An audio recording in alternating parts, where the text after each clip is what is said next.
Bon, maintenant que tu sais que ton employeur n'a pas le droit de faire de représailles parce que tu as fait appliquer une norme du travail, c'est quoi la suite? Une fois que l'avocat gratuit de la CNESST ou que ton conseiller syndical a démontré que tu étais une personne salariée de l'employeur, que tu as exercé ou demandé de faire exercer un de tes droits issus des normes du travail, que tu as vécu une mesure ou une sanction quelconque et qu'il y a concomitance des faits, c'est à l'employeur de faire de la preuve. Pour bien expliquer ce que doit prouver l'employeur devant le tribunal, je vais emprunter les mots du juge administratif Pierre-Étienne Morin, qui disait que l'employeur doit prouver par prédominance de preuve que la mesure ou la sanction prise à l'encontre du salarié est motivée par une autre cause qui est sérieuse,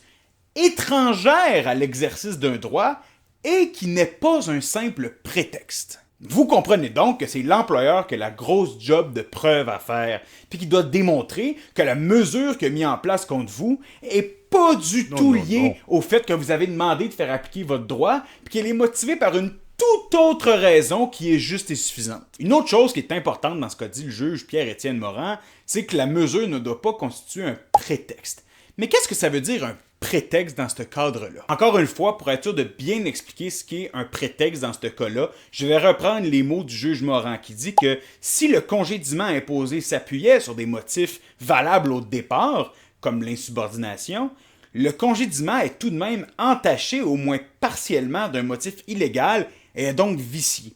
Il va continuer en disant que cette cohabitation d'un motif légal avec un motif illégal ne permet pas à l'employeur de renverser sa présomption. Ce qu'il faut donc comprendre, c'est que dès que la décision de l'employeur de vous muter, de vous déplacer, de vous congédier, de vous suspendre, de prendre une mesure disciplinaire contre vous, est un tout petit peu mesuré par le fait que vous avez demandé à faire appliquer votre droit, ben la décision est illégale. Donc allez-y sans réserve voir la CNESST. Moi, je suis pas un avocat, mais eux autres, ils en ont, puis le plus beau, c'est qu'ils sont gratis. Fait qu'allez les voir, ils vont vous aider à faire appliquer votre droit. Mais encore, le meilleur moyen de faire appliquer son droit, voire de le faire progresser, c'est de se syndiquer. Si ça vous tente, la CSN a tout un service de syndicalisation qui est là pour vous aider de manière complètement confidentielle.